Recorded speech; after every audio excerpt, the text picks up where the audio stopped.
found the GroomPod. Welcome to our virtual salon. My name is Susy, and I'm your host. I'm a mobile groomer from Seattle, Washington, and anybody who knows me will tell you I love to talk, especially about my job. And one of my favorite people to talk to is my friend and mentor and the co-star of this show, the curator of ingredients, Miss Barbara Bird.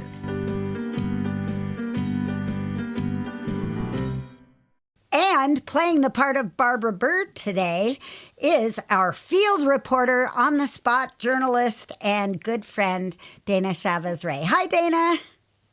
Hi.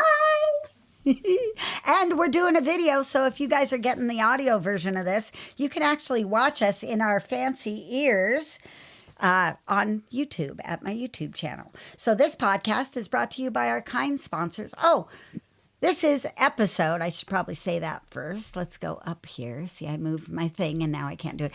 Welcome to episode 453 of the GroomPod, recorded on July 27th, 2025 in Snohomish, Washington and Sacramento, California. And as you can hear, it's not just Dana with us, but Captain and Anchor are with us too, and the puppies.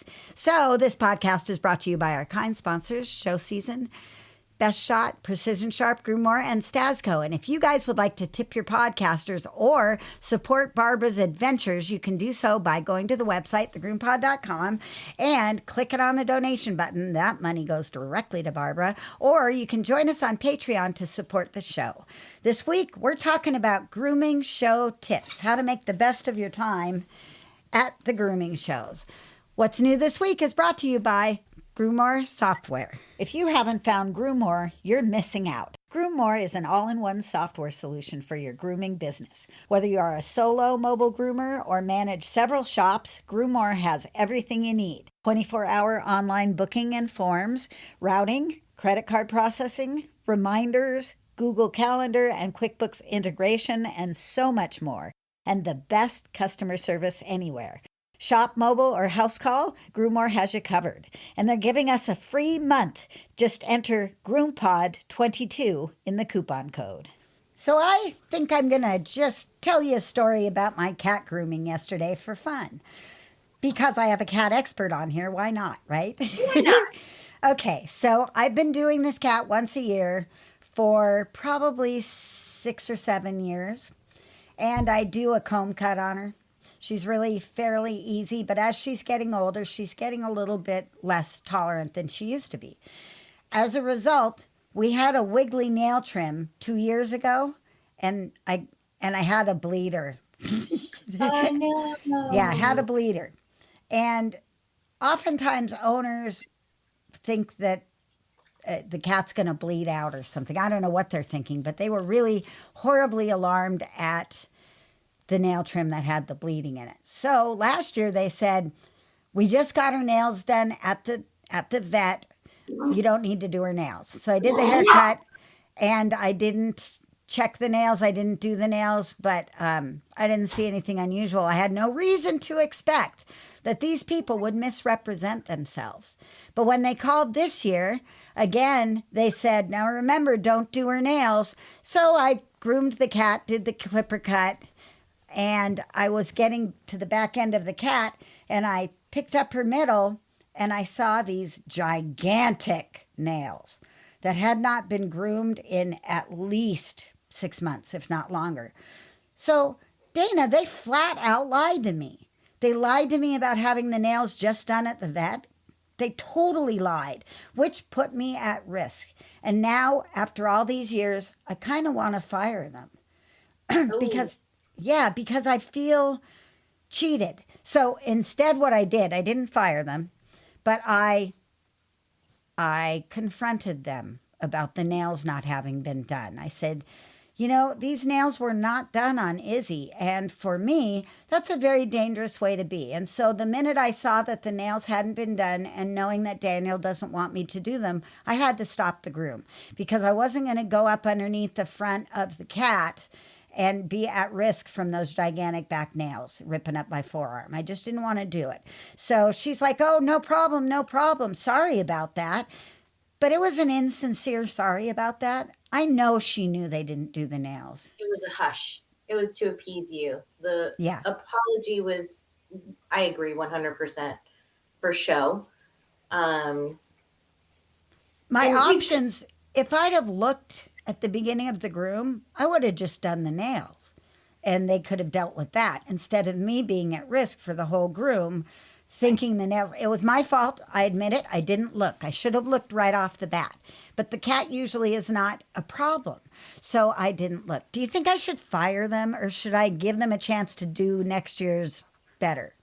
well, thank you for asking because it means a lot that somebody values my opinion. Honestly, just stepping back as you did, reassessing the situation, why they may have or why they may not have falsely presented things, um, is neither here nor there. The bottom line is, hi, little guy. The bottom line is really, do you feel comfortable seeing them as a client? And if you do, maybe we need to reset boundaries. Maybe we need to use this as a learning opportunity and say, hey, maybe it was on me. I may have gotten too complacent.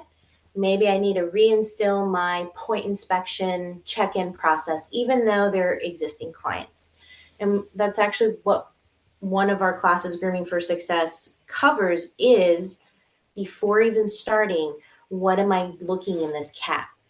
Is this cat a viable grooming client today? Because a lot's happened in the last 6 to 8 weeks since your last client. Year? Hmm. Yeah. I'm not happy. I'm not happy when I hear that. Um, we recently had somebody along the same lines, kitty cat. Um, I want, but they don't comply. They didn't keep on their appointments. So they skipped 2 appointments. Um, and she says, you know what?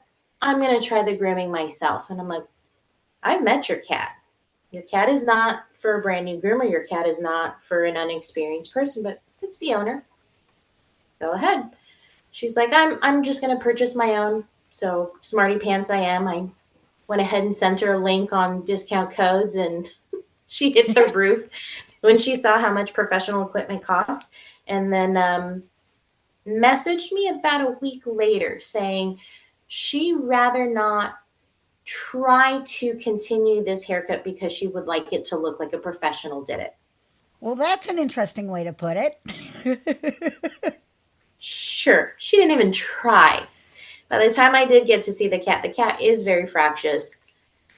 Um, and then we have to have a real conversation on what is needing to happen on their behalf and what I can provide them as a professional. Otherwise, again, we're putting ourselves at risk. We know this cat doesn't behave well.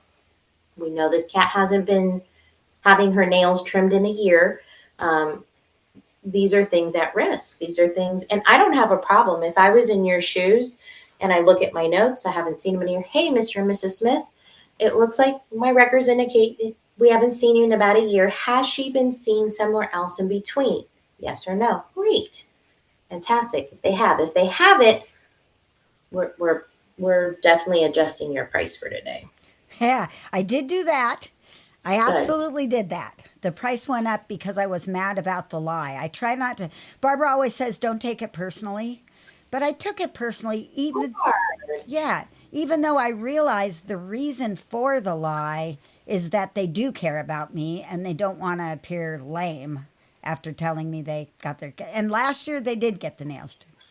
Yeah, they're Too late. yeah, it is too late because I definitely made a judgment.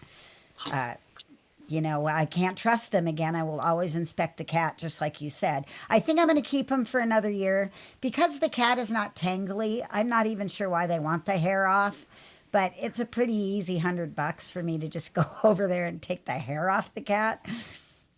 She's probably hot. Yes, I'm sure that's what they think. Or, no, that's probably what they think. Thinking about who they are, that's totally probably what they think. So you guys may be wondering where Barbara is. Barbara's at a dog show. Oh. I know. And it was a random spontaneous text yesterday where she said, can we record on a different day? And I said, I got a better idea.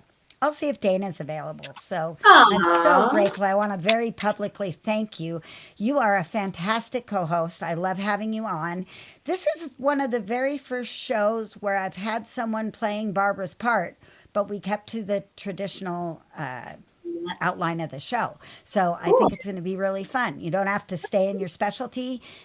Dana does groom dogs and cats, so she gets to talk I know. about the dogs today. It'll be I fun. know. People get super weirded out. I think it was at last Groom Expo in Hershey, Pennsylvania, where um, we were doing live demos in the booth, and I didn't have a particular demo dog, so I pulled one from the crowd.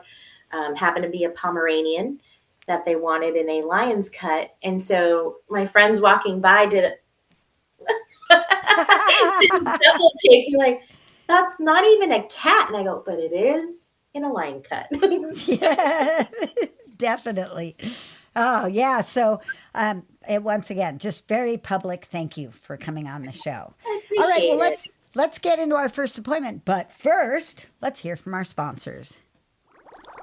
Let me tell you about Best Shot's newest addition to the Ultramax Pro line. Ultramax Hair Hold is a flexible hairspray that can be layered on for a stronger hold. Ultramax Hair Hold spray is great, but my favorite new product is called the Max, and I won't groom without it. It's a fragrance-free ultra concentrate conditioner and detangler. It reduces drying time and handles undercoat and tangles like magic. Just a few drops in the final rinse or spray it on and dry it in. Contact your favorite Best Shot distributor or learn more online at bestshotpet.com. Grooming success begins with Best Shot in your tub.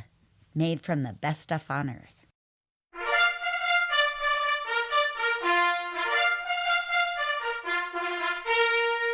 Ready, groomers? Here comes our first appointment. Navigating the grooming show. You know, there's nothing quite like the energy of a grooming trade show. The new products, the education, connecting with fellow groomers. It's such a fantastic experience, right?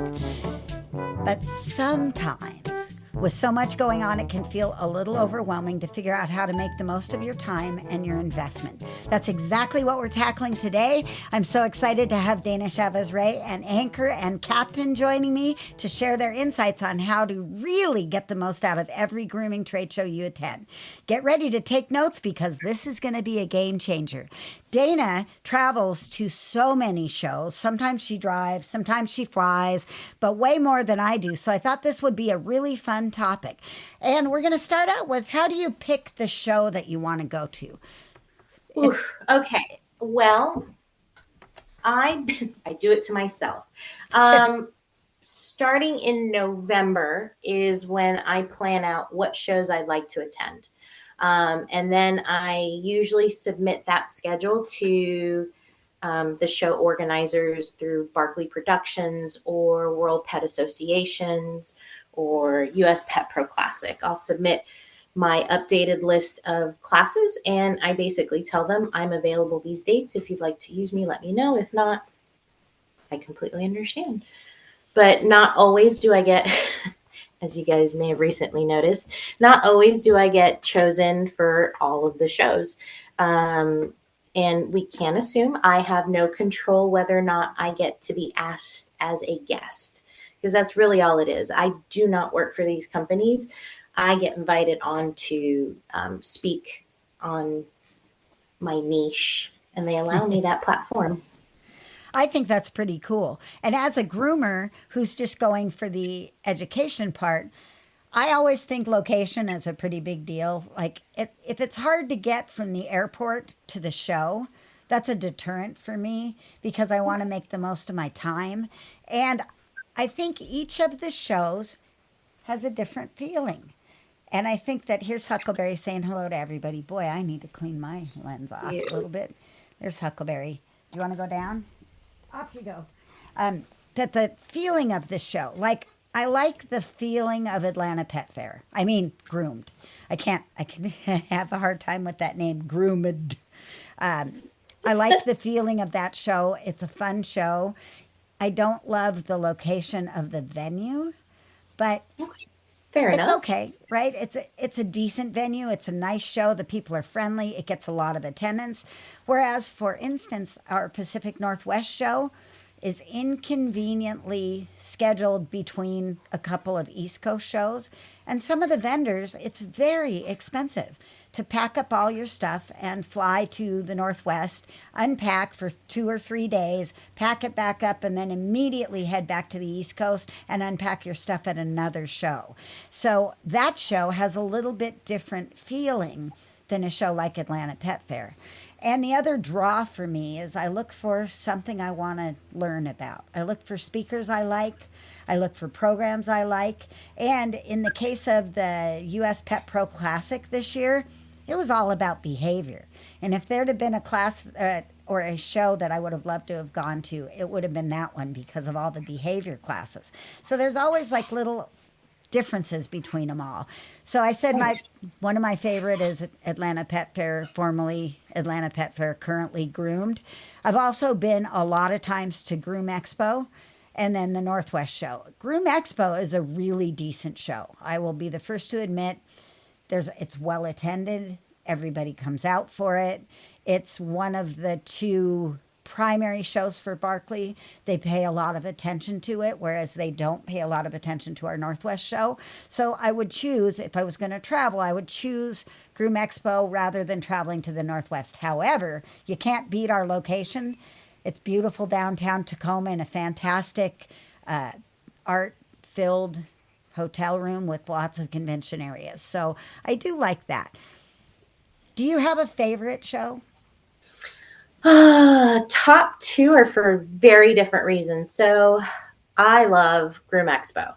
Um, I think having it at the lodge, it having the sense of feel afterwards. Yeah, you get to do the trade show afterwards, or you do the trade show and then afterwards you get that break near the fireplace on you get to speak to a new friend you've just made, and it's the camaraderie. It's having a new friend. It's excited about teaching somebody else about a product that you've just learned about that day, or going over notes, going over who are you going to see tomorrow in class, what speaker or what class are you going to be attending. It's you feel the buzz, you feel what Barkley's created with the.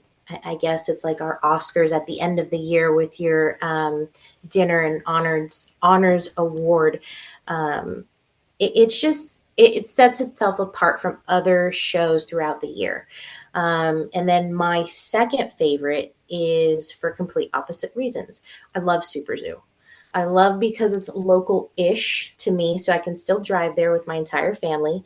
Um, we haven't attended Super Zoo the last 3 years because of conflicting schedules, but I love Super Zoo for different reasons. You have so many vendors, some I've never even heard of.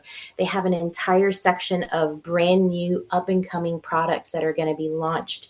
So before the public even gets to see it, I get to see it. I get to hold it. It's tangible to me. And I get to ask the manufacturers, what do you guys put in this? My cats go nuts over it. Do you need an ambassador?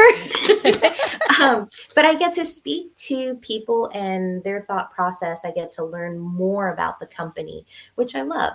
I am a big nerd about ingredients and what goes into shampoos. I would never put anything on my own personal cats that I wouldn't put.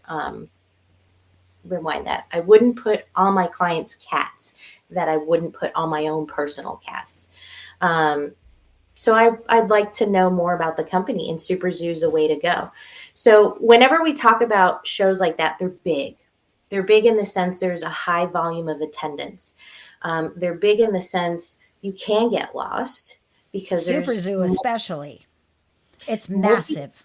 Oh yeah, multi levels for Hershey because of the speakers are in the ballroom floor downstairs. The showroom floor is got its almost pre-opening blossom show in the front. So the show is actually trickled out into the hallway where Groomers Mart is now, Whitman's was. So there's a couple booths that have trickled out because the trade show floor is so big. Super Zoo, I always tell folks, pick one or the other. Either choose to dedicate just to go learn and do your classes, or take the time and go see the showroom floor, because you can't do both. You'll get lost. It will literally take you the 3 days to go from every single booth and speak to every single vendor. I always recommend also having an extra set of luggage, especially for Super Zoo. Yeah. And I know the vendors are going to hate it when I say this. I say this with love, but there's a lot of overseas vendors that come to Super Zoo when they're trying to launch their product. Trust me when I say they do not want to bring that entire booth and pay for that booth to get shipped back.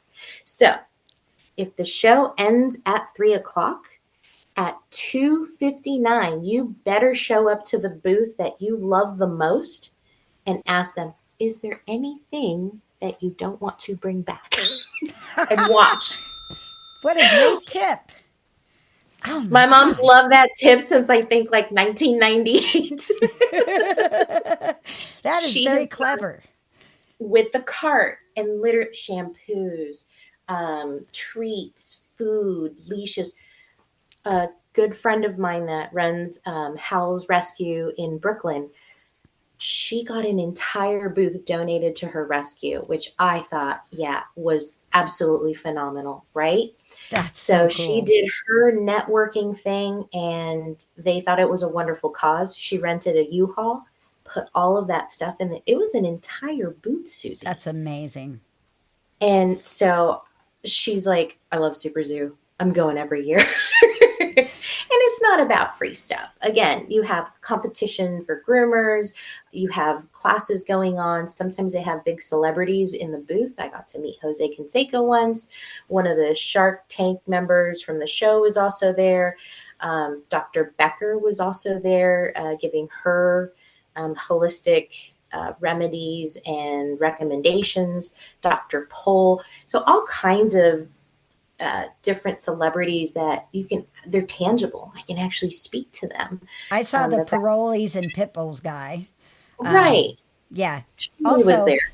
you guys, if you don't know, that's one of the shows where they actually have a concert for everybody who attends the show. And so I got to see Styx, which was one of my favorite shows and favorite bands of my whole life. So I Oh, got to see him in a tiny venue with a bunch of groomers, and it was really, really cool.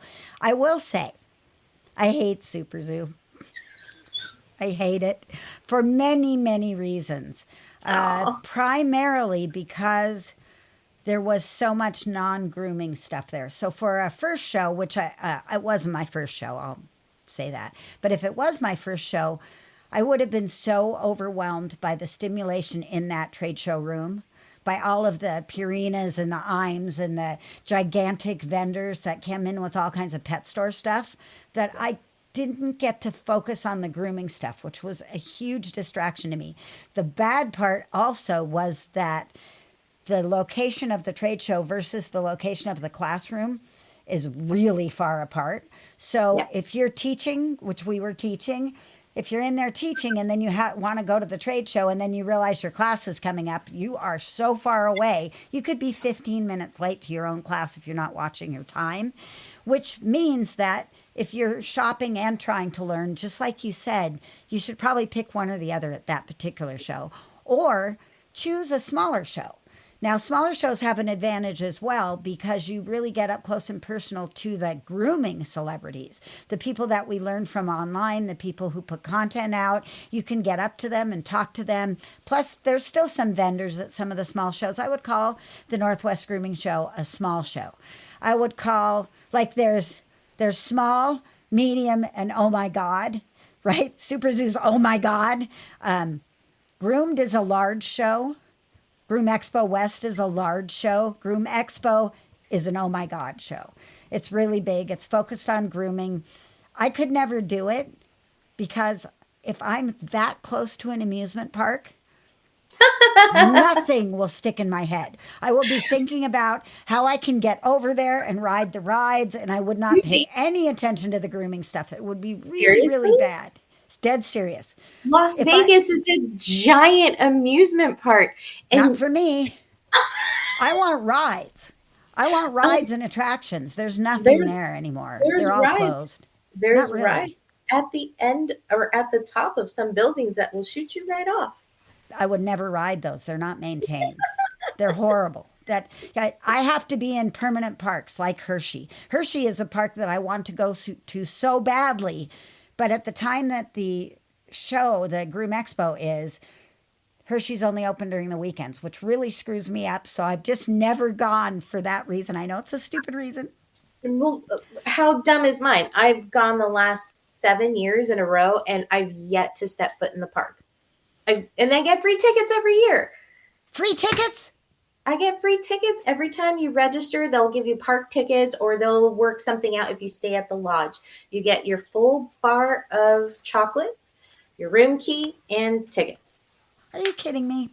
I had no idea. But see, this is where the problem would lie. I would go, I would check in, I would get my tickets, and you wouldn't see me until Monday morning. I'm sure With a ring of chocolate around that's your right. Some cotton candy in my hair with a roller coaster neck because I've just wrecked my body. I do want to go. I want to go someday. The other thing is it's hard to get to for me because it's all the way across country, just like you. But you actually have a reason to go, whereas, you know, I can go to the other side of the country. I can just go down to Groom Expo West, and it's I've, probably good I've, enough. I've not only flown it, which is my preferred method, we've also driven it. That's a commitment. That let's talk is about let's talk about some of these other shows that are potentially also a commitment. Um, did you do the Rocky Mountain Groom Expo this year? No, but I am scheduled for the Arizona version of Rocky Mountain. Cool. I think it's So, exciting that they're doing two. That's really cool. so this one is going to be more feline focused, grooming and behavior. So I'm excited Nice. to see what Tina has up her sleeve. Very, very exciting. Then there's Groom Texas. There's Master Groom Canada. There's the All American, which is, have you been to the All American? I have. I'm scheduled for that as well. I've never been to that one. My friend went. She had a great time. She competed with a cat in creative. Ah, Yeah, nice. yeah. There's the New England Grooming Show, which is in Springfield, Massachusetts. The All Americans in Schaumburg, Illinois. Master Grooms in Calgary. Groom Texas is in Houston. Rocky Mountain Groom Show is either in Colorado. Tucson, in Colorado Springs, Colorado, or where's the Arizona one? Is it Tucson? I want to say, I want to say Tucson, if not Phoenix. Yeah, okay. Um, New England Show, Springfield, Mass. Fits, Fun in the Sun in That'll Orlando. that'll be my first time this year because last year got canceled because of the hurricanes. Yeah. Right. I think that would be a fun one. Once again, location, location, location. Not likely I would attend anything there. Come on. At God, the this very is least, it's a nice vacation, right? yes, and you know I always need an excuse to ride another roller coaster, so why not, right? Plus, Orlando's pretty easy for me to get to from Seattle because all the flights are direct and I don't have to stop somewhere and I don't have to go too far to get from the airport. So that's a good destination for me. Oh, Then so see there's, that's a game changer for you if you can't get a direct flight. yeah, Oh, okay. See, I'm different. I like the stops. I at least like one stop if I'm doing cross country, especially with the cats. I like to let them stretch their legs, go potty, yeah, we're get going to rid talk about the cats here in just a moment. Um, Pet Quest in Ohio, fun. another one that would be tough for me because there's like three amusement parks really pretty close to that one. And Intergroom, which is another biggie in Secaucus, New Jersey. Um, So much fun. yeah. I love So, that show. yeah. So when you're getting ready to go, deciding what to pack is a little tricky because guaranteed you're going to come back with more than you go with. So, like you were saying, bring an extra suitcase, bring an extra carry bag or a backpack or something that you can haul stuff around. A lot of the vendors have bags, but they're usually not great bags, and everybody's bag looks the same. But if you have your own bag, then at least you can recognize it's your stuff, especially when you set it underneath your chair and then walk out of the classroom and then go, oh my Oh, God, I left my bag there. And then you run in and, which seat did I sit in? Oh, well, there's my bag. I have seen countless tears at many shows, and it's usually because I left fill in the blank my $400 scissors or my $500 brand new dryer under my chair. Those Yep, are tough. it's heartbreaking. I do make a checklist, and especially if I'm competing or speaking, I start on that list. I'm a big list maker. I like to have lists because I like a physical thing to scratch out. It makes me feel like I'm doing something. So I make a little box and then I put an X in it and then I color it in. So I always make a nice list of everything. The thing is, most of the shows I need to bring the same thing over and over again. So one list can suffice for everything. I also have a generic packing list that I can use to bring my like clothing and stuff like that. If you're going to bring pets, it further complicates. And Dana carries her cats everywhere. So I'm going to pass the microphone over to you and tell me what it's like when you're traveling with two cats. Um, it's not for everybody. I always tell folks when you like dogs, people usually will come up to you and say, I like dogs. Folks that don't like dogs will keep to themselves and not say a word. Completely different with cats. Way different with cats. I travel with cats, and people who genuinely dislike cats feel it's their purpose in life to come up to me and tell me how much they loathe cats, how much they hate cats, they don't like them. Why is the cat on the flight? Why would you do this to the cat?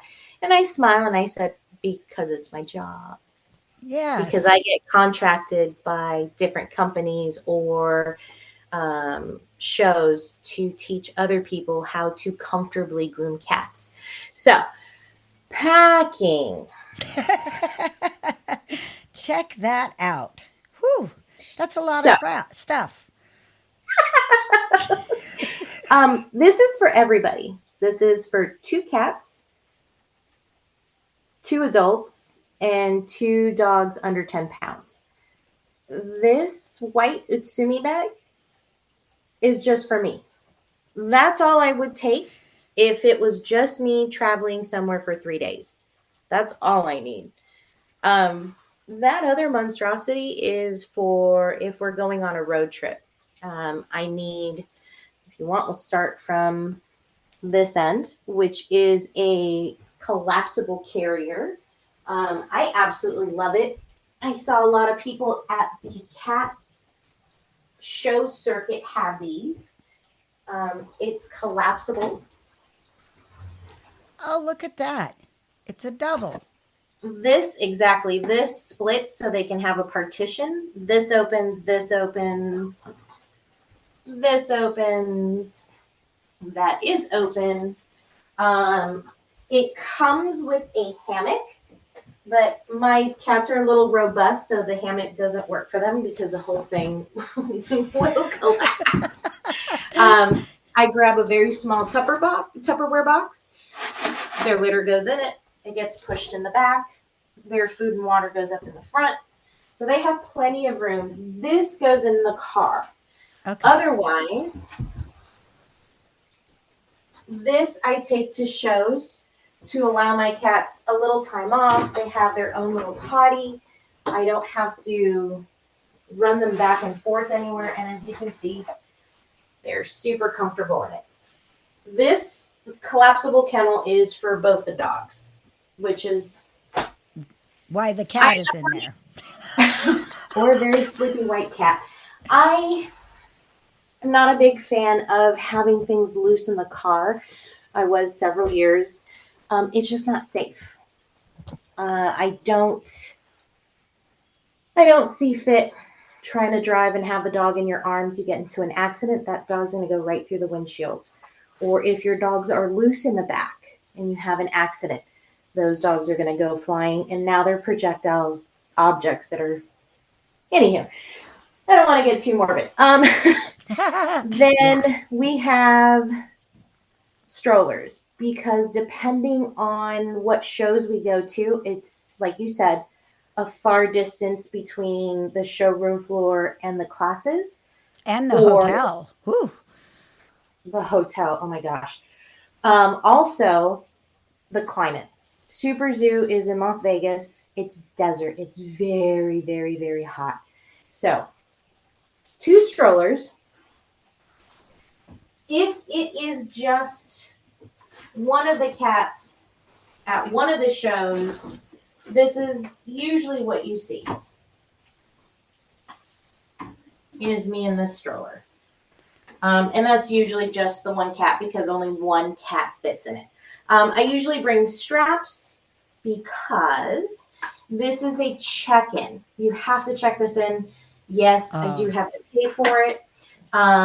But unless you can get around, and I'm not saying that you should, but if you can get around to maybe customizing a real human baby one that closes, you do not get charged. Oh, isn't that sneaky?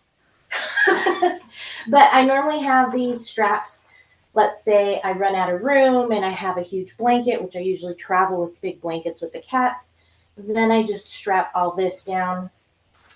I haven't gone around to it, but I also get a large bag to cover this because, again, traveling through different states, you get rain. This isn't protected.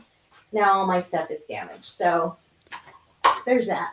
I also like to set up a little thing for my camera.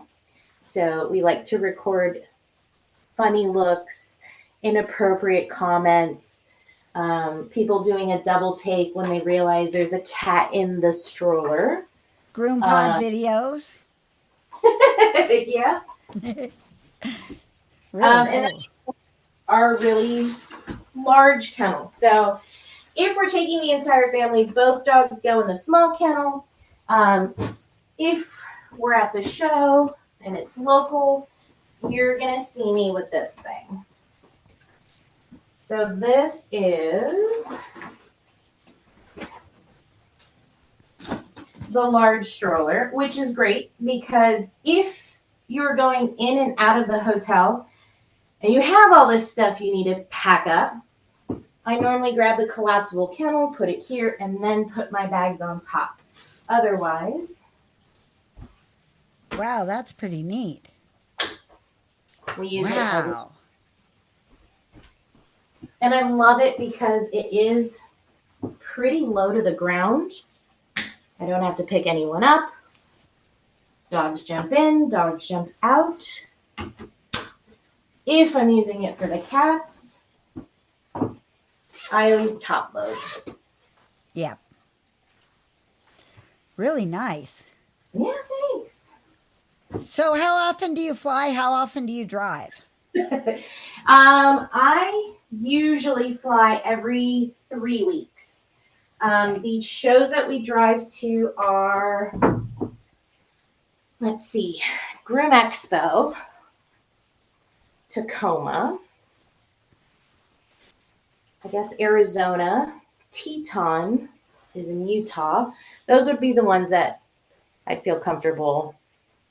And I say I, and by I mean Alex, my partner, driving.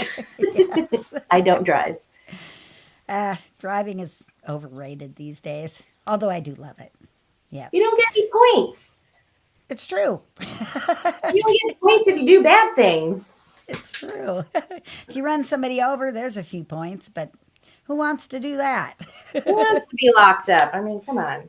So, some things you might not, or one thing you might not think about bringing, but you do want to bring it because it saves you a lot of time, is business cards.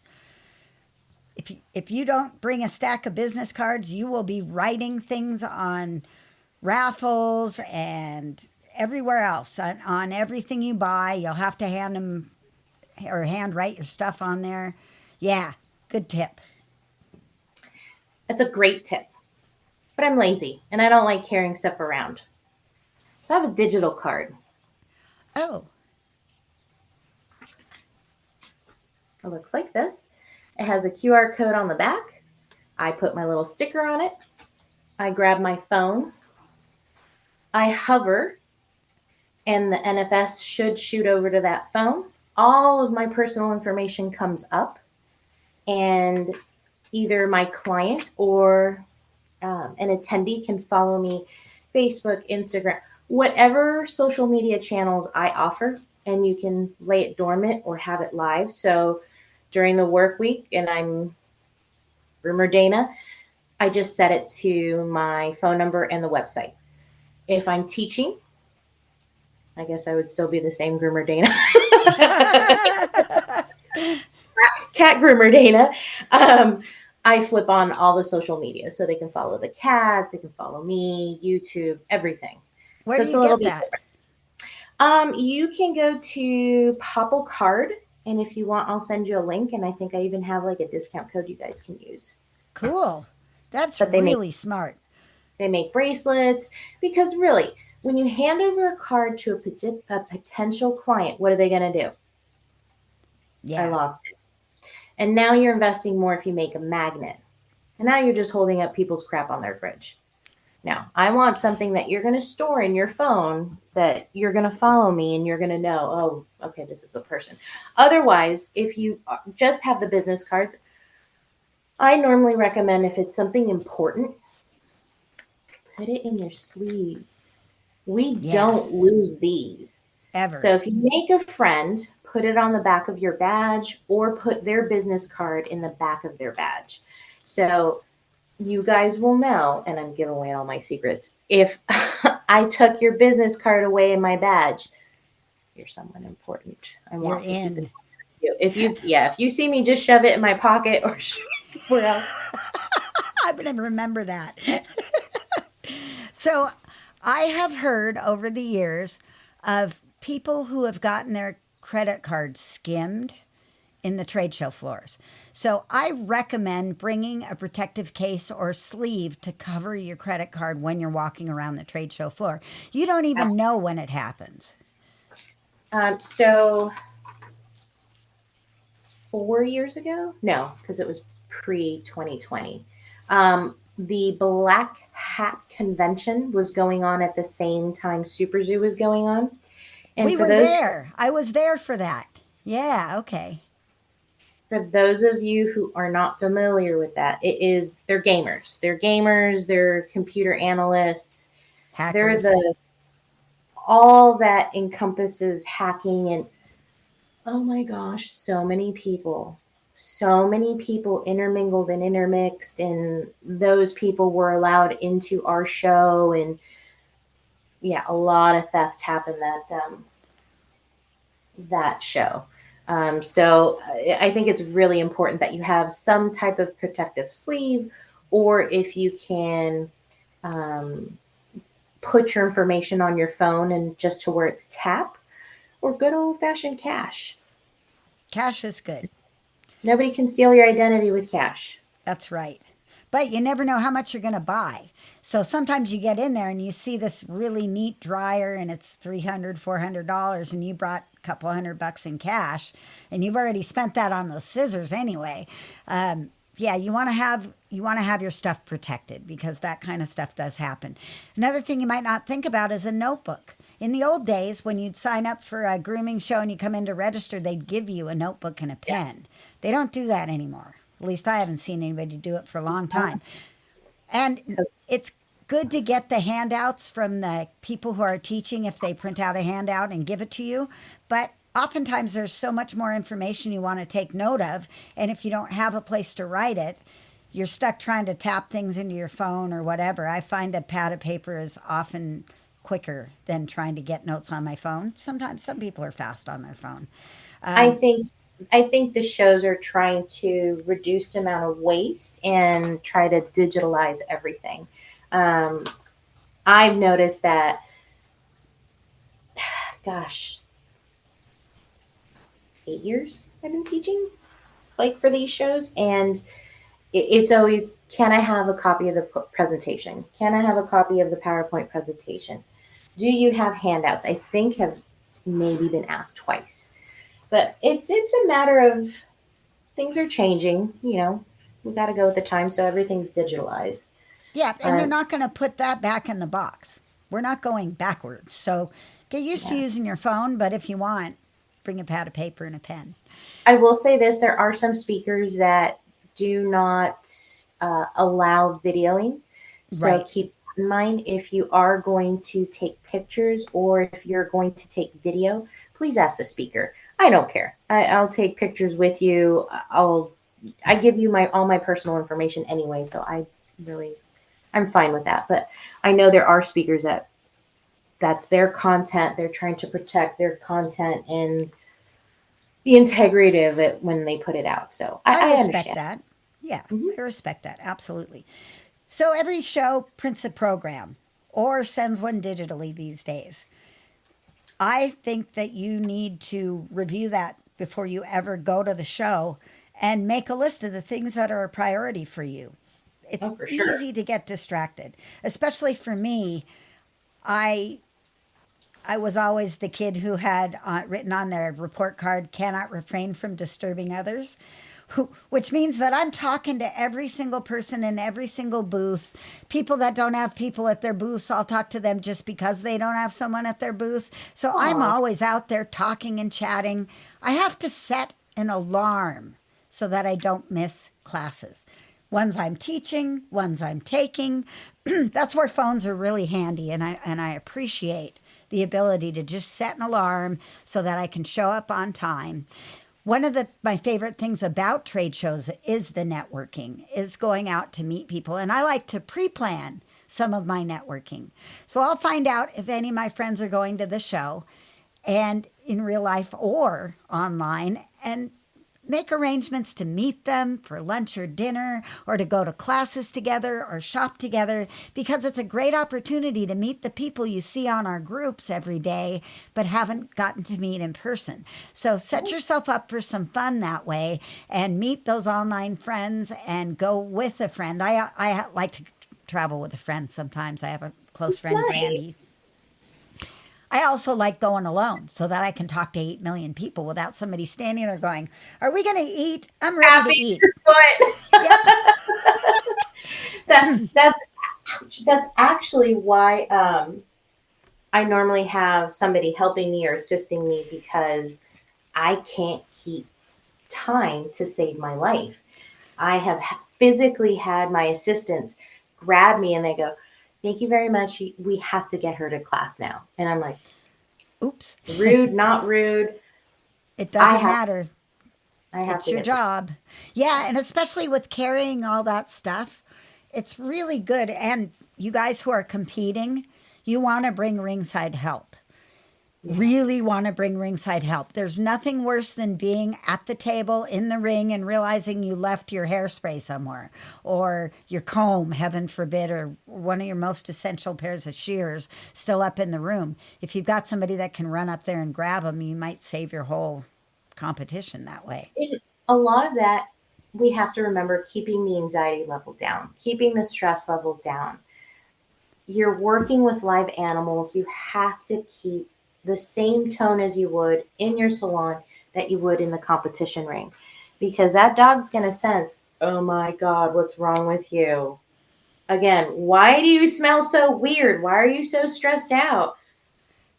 Well, Nothing worse than nervous sweat to let every other animal in the world know that you're upset. Pack your competition and speaking outfits. I've left without the clothes I was going to wear to speak. But Barbara's very cool that way, so she doesn't require me to get as dressed up as she is.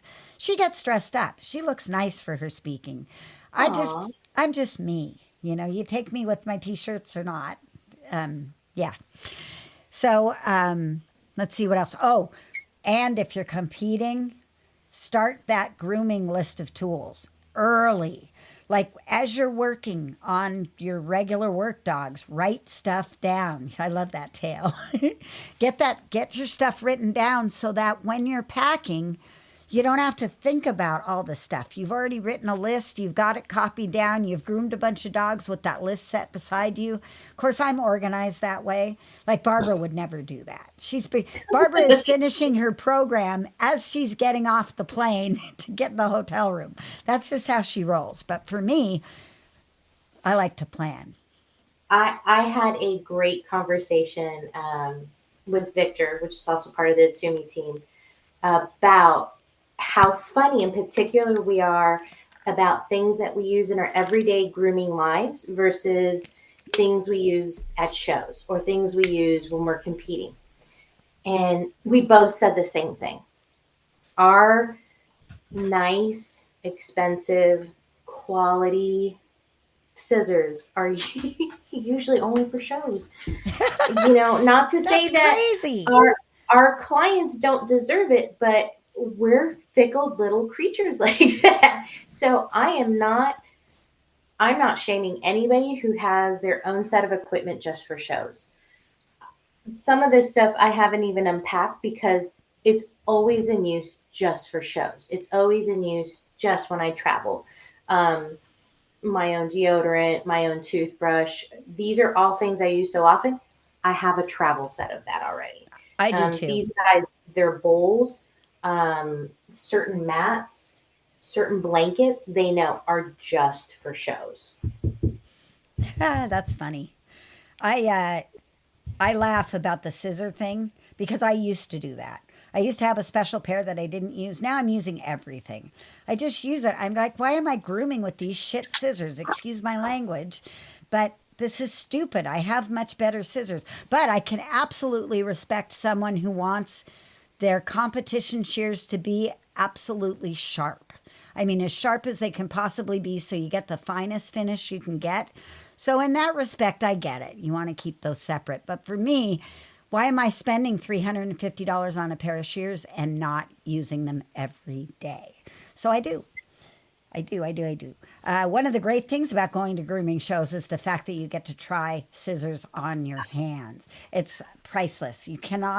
There's no other way to do it unless you're lucky enough to have a nice distributor who has a few different lines like I do near me. Otherwise, you don't know what fits your hands unless you use Precision Sharp's Lynx shears, which are adjustable. And I'm going to just play their ad right now.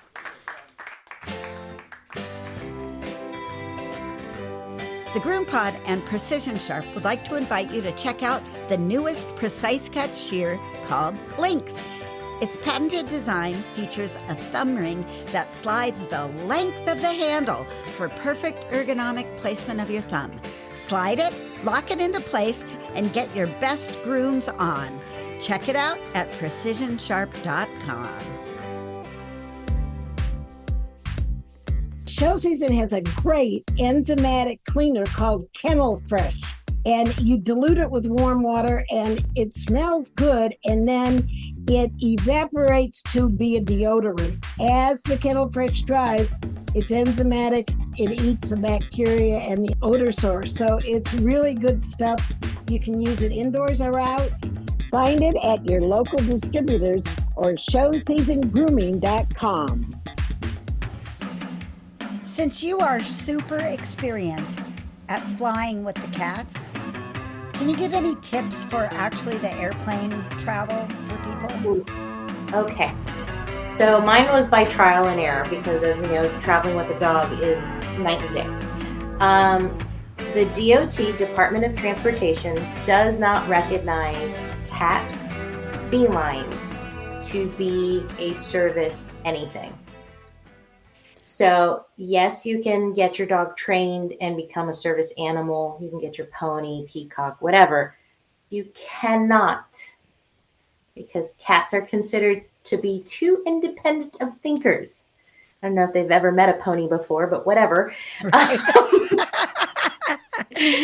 That the cat cannot provide a service for you. So through trial and error, I learned, oh shoot, I should probably bring a litter box. I should probably bring all of their favorite treats to keep them nice and calm during our flights. I also have minnows somewhere. I I normally freeze about 2 or 3 water bottles overnight, just so I have one, somewhere cool that if I need to, they can lay with. Two, I can now be cheap and drink my water later. um, but traveling with a cool source, a collapsible carrier is key. You have to have a collapsible carrier. Um, I've gotten certain sticklers about the dimensions of my carrier, but it's neither here nor there. As long as it fits underneath the seat in front of you, you are okay. Um, Food. This is really neat. I love this. This is their little travel bowls. And Cool. I normally do water, treats, and their food. So it looks like one of those. My friend looked at it. She goes, "Did you get that at an Indian restaurant?" And I'm like, "Probably would have been cheaper." So there's the lid. And now you have 2 little bowls. And they Nice. stack. And I love these. I absolutely love these because this set is dedicated just for their travels. But normally, uh, if I can, I try to bring their own sets from home because nothing's going to beat home. But for the airlines, I always like to reserve their spot same time as I purchase my ticket. So each airline's going to vary a little bit differently. I normally travel through American Airlines, even though my dad worked for United for 37 years.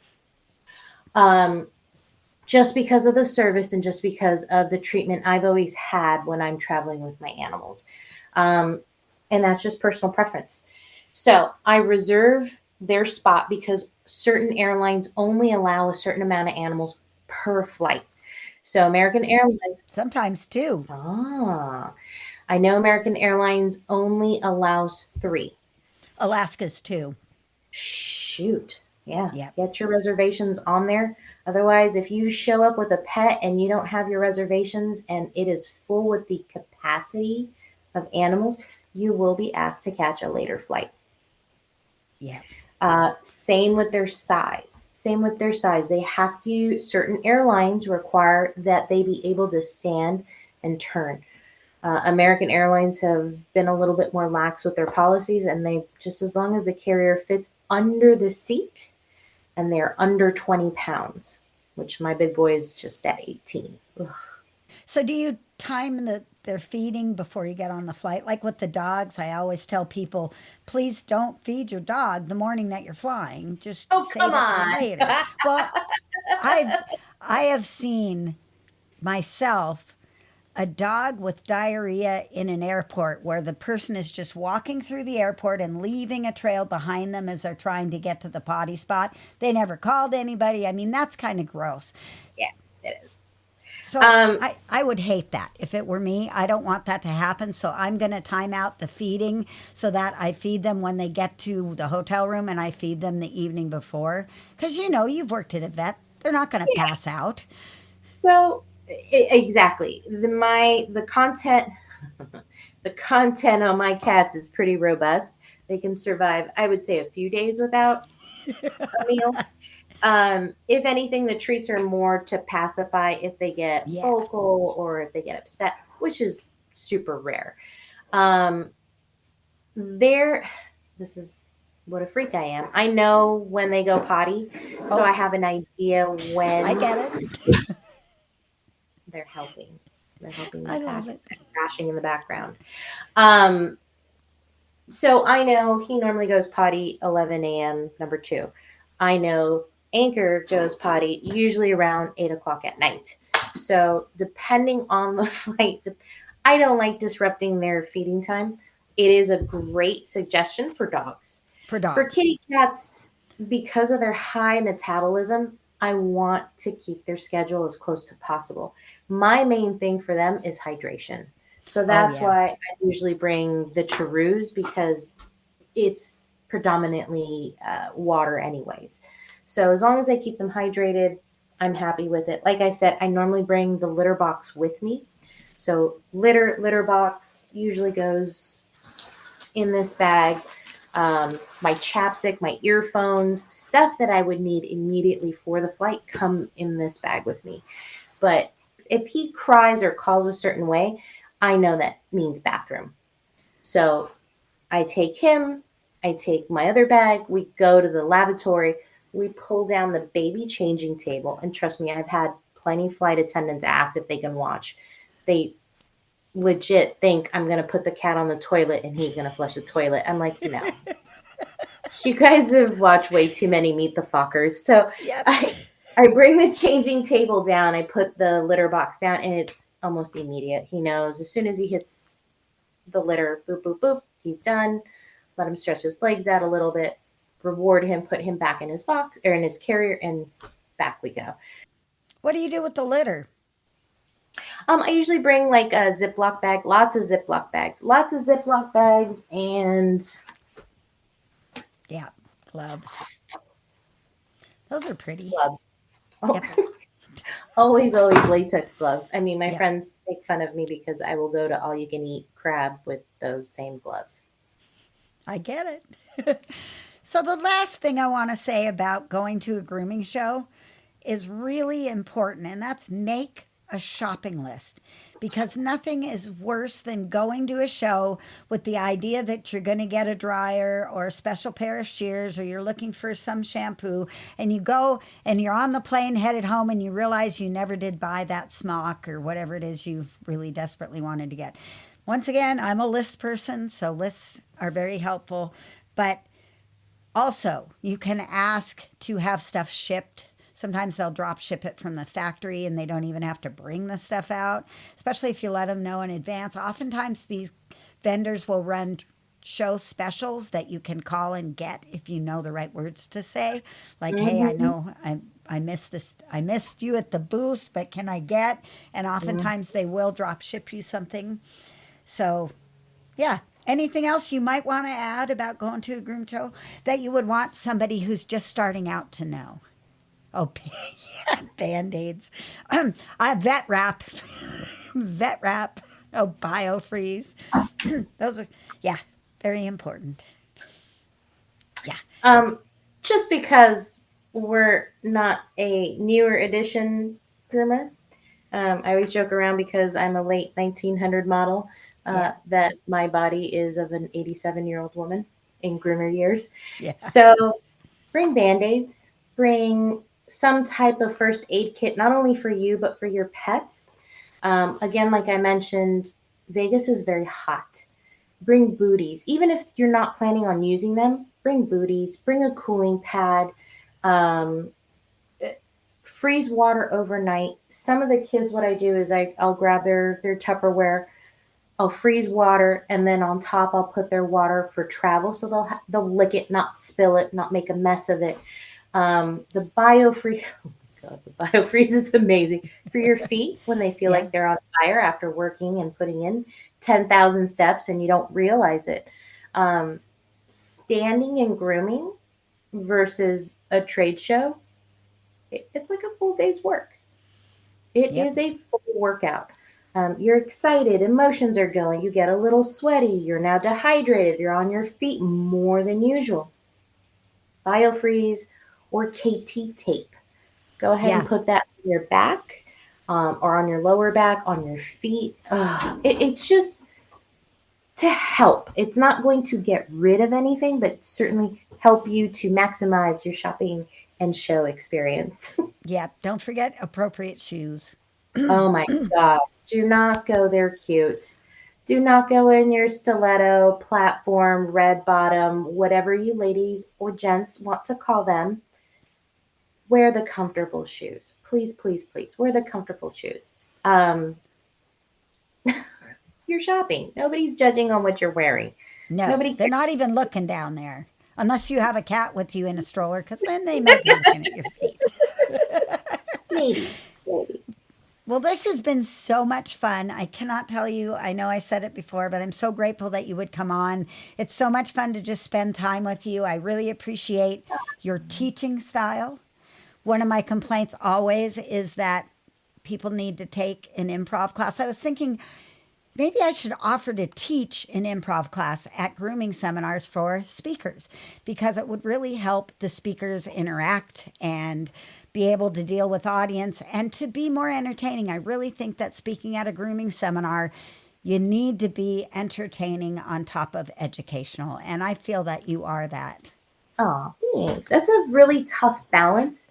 And I'm really happy that you said that regarding speakers, because it's one or the other. People think we're all best friends, which I'm trying to think. No, I'm not best friends with all of them. Yeah. Nope. Or we all hate each other, which isn't true. I can say that unequivocally without a doubt. There's just maybe one. No, I'm just kidding. I try to keep at least a professional working relationship with fellow speakers. One, I know what they're going through. I'm doing the same thing. We're putting our content out there, and we are literally being judged. We're leaving Every ourselves moment. open to every single person attending to these shows, not only during the shows, but after shows. We still have to have it turned on. And a lot of people don't understand that. They think, oh, well, they see me at the fireplace at Hershey, just lounging with the kitty cat. It's okay for me to approach them and talk to them more about the class, which is fine for me, but may not be okay with another speaker. So please always ask if you can have another moment of their time, or if there's a more appropriate time to speak to them. Don't just assume because they're at a trade show that they're there just for you, because sometimes we are there for us and we try to kick back and relax. But I'm happy that you said that, and I think it'd be wonderful to have a class just for speakers or people interested in, how do I do this? Do I have to be sponsored? Do I have to be recognized? Do I have to be certified? All of these questions brand new groomers have, even some existing groomers have. I want to teach. I think I have different content, or I can put a different spin on that. I love that. Barkley did a few years ago 5 different speakers on how to do just the Sean heads. Yeah. And I guarantee you, every single speaker had their own twist, had their own form of teaching and getting that point across to these attendees on how to get what they have. And we're artists. So, of course, things are going to look different. Things are going to seem different. The way I communicate with you, you like and you enjoy, but somebody else next to you may not like the way I teach, or they don't like my personality, or they can't stand the sound of my voice, whatever reason.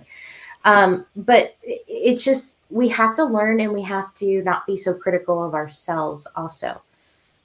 Know what our strengths are and play to it. Just like you said, I also groom dogs. I groom dogs and I groom cats. But nobody, if you have the option of listening to the wonderful Lindsay Dickens versus me on how to trim a Bashan head, nobody wants to see me trim a Bashan head. They want Right. to see me play with some cats. Yes. So I get it. I completely get it, and I understand. It doesn't devalue my knowledge of grooming dogs. It's just, I need to understand what I'm very good at, and that obviously shines through, and other people want to also learn how to get that or gain that aspect of my grooming career and success, part of their life. As a person who has both taught and attended a lot of classes, there is something to learn from every single human being, whether it's how to be or how not to be. You can always learn. It's what you get, it's what you pick up and what you get out of it. And everybody's different as a presenter, everybody's different as a learner. And that's why we have so many different classes available. But I really wish it would be a little more entertaining, because sometimes after a long flight and I get up in the morning, I fell asleep in Barbara's class in the front row, sitting in the front row. I took a red eye. I'd been up for 18 hours. I just, and I was asleep. I'm fine with that. I've had people, because some of my classes are 4 hours, 6 hours long, and I get it. Same thing. I know these groomers either drive or travel. They sacrifice to be there. And I know, especially the certificate classes, some people just want that certificate. I just want that obtainable certificate because now I can charge more. Now I want it presented in my wall. I get it. I get it. I get it. I'm fine with you closing your eyes. I'm fine with you dozing off. But I always tell my class, I draw the line when you start farting and snoring in my class. I have to draw the line somewhere, Susie. Yes. Yep. Well, you're not supposed to bring your assistant in, have her sit in the front of the class, and then have her fall asleep. That was bad. I wasn't going to say any of that. She still gives me shit about that one, and I deserve it. It was fine. I shouldn't take a red eye and expect to go to class immediately. It was my own fault. I take responsibility for that. All right. Well, I think we're going to call it a day, and I'll let you go on about your life. Had so much fun with you. I just love hanging out with you, and not to mention you don't need any editing, which is just a joy for me. For selfish reasons. Yes, it's wonderful. I love to edit Barbara. I learn so much every time I hear her, but it's also good to get a little break from the perfection and go for somebody who's just a real good speaker. And I think you're a real good speaker. And I think I'm a real pretty good speaker too. So I'm going to go with that. Flowing, yeah. You fill in the blanks and know when to move things along. And hey, we got a little off track. Let's bring it back in. Rein it in. Even when you're the one derailing. Yeah. Well, Barbara will probably be back next week. If not, I'll wrangle Dana again. It's fun. Make sure to support our sponsors. Remember, you can find Barbara's blogs at thegroompod.com. Dana, give us where locations that we can find you. Oh my goodness. So I have coming up in a few weeks, Super Zoo, where I'll be teaching different clips. We'll have about 5 different breeds that I would like to introduce to the class. A local groomer will bring in her 5 in addition to my 2. So the class will have a very unique opportunity to feel different texture and coats and see the different variations of cats. Then off to All American. We were not invited to speak at Hershey this year. That was a bummer. We are going to be at New England, and we are going to be at Fun in the Sun. And I believe the very last show for us will be Arizona for Rocky Mountain. And you can find Dana on Facebook. Yeah. She's on Facebook a lot. And cool. Sounds good. All right. Happy grooming, everybody. See you next week on the GroomPod. Bye-bye now. You want to say goodbye? Oh, bye!